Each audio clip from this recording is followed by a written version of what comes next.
আসসালামু আলাইকুম। আজকে আমি আবারও চলে এসেছি নতুন একটা ভিডিও নিয়ে। আজকে আমি বানাবো ম্যাগি। তার জন্য আমাকে প্রথমে আমি কড়াইতে পানি বসিয়ে দিয়েছি। চলুন তাহলে কিভাবে ম্যাগিটা বানাবো দেখা যাক। এই যে এখানে আমি কড়াইয়ে পানিটা বসিয়ে দিয়েছি। পানিটা এখন আমার ফুটে গেছে। এখন এর মধ্যে দিয়ে দেব ম্যাগি।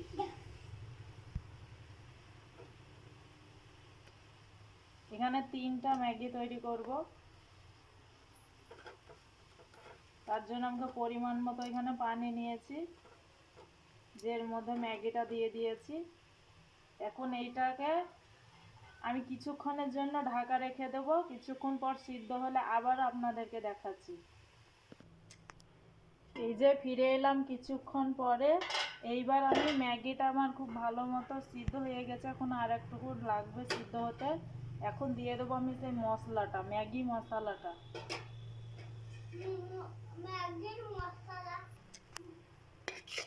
এইখানে আমি ম্যাগি মশলাটা দিয়ে দিয়েছি।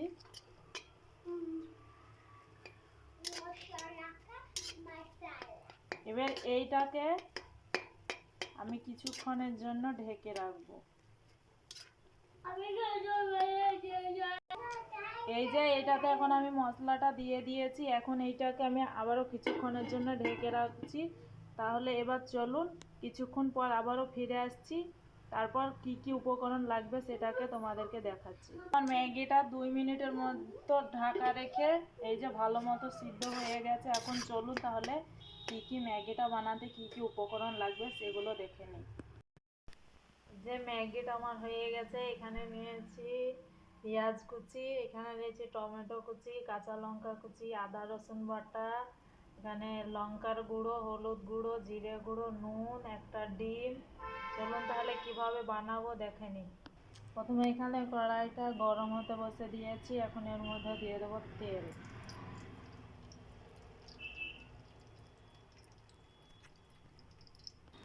তেলটা গরম হয়ে গেছে। এখন এর মধ্যে দিয়ে দেবো পেঁয়াজ কুচি।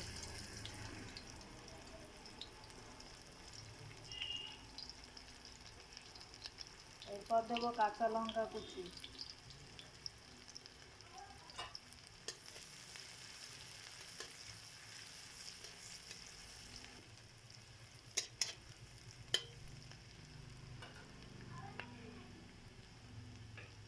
দেবো টমেটো কুচি।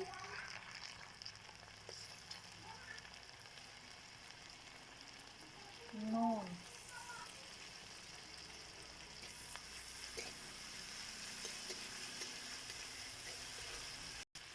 এখন নুনটা দিয়ে কিছুক্ষণ নাড়াচাড়া করতে হবে, টমেটো যতক্ষণ না সিদ্ধ হয়ে যাচ্ছে। এরপর দেবো গুঁড়ো মশলাগুলো।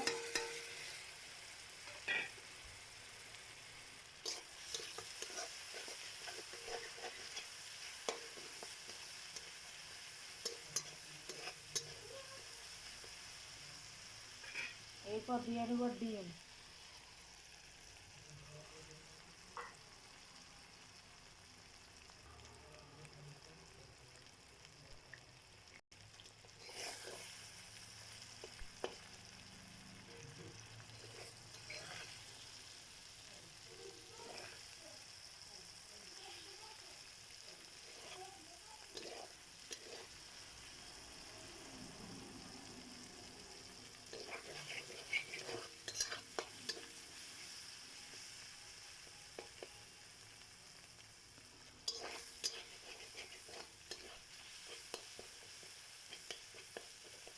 ডিমের আস্তে গন্ধটা ভালো মতো ভেজে নিতে হবে।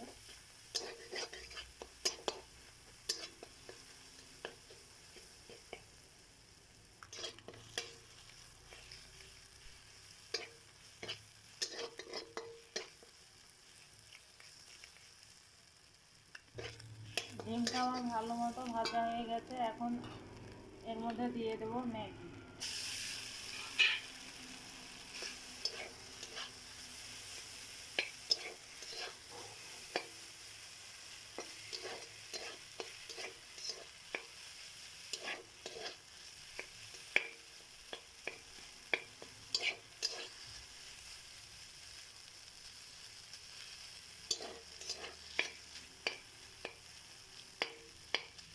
ম্যাগিটা এখন আমার হয়ে গেছে। চলুন তাহলে ম্যাগিটা নামিয়ে নিয়ে তারপর দেখাচ্ছি। এই যে ম্যাগিটা আমার খুব ভালো মতো হয়ে গেছে, খুব অল্প সময়ে এবং অল্প উপকরণে খুব ভালোভাবে ম্যাগিটা হয়ে গেছে। আমার ভিডিওটা যদি আপনাদেরকে ভালো লাগে তাহলে লাইক কমেন্ট শেয়ার করে দিবেন, আর ভালো হলে কমেন্টে জানাবেন।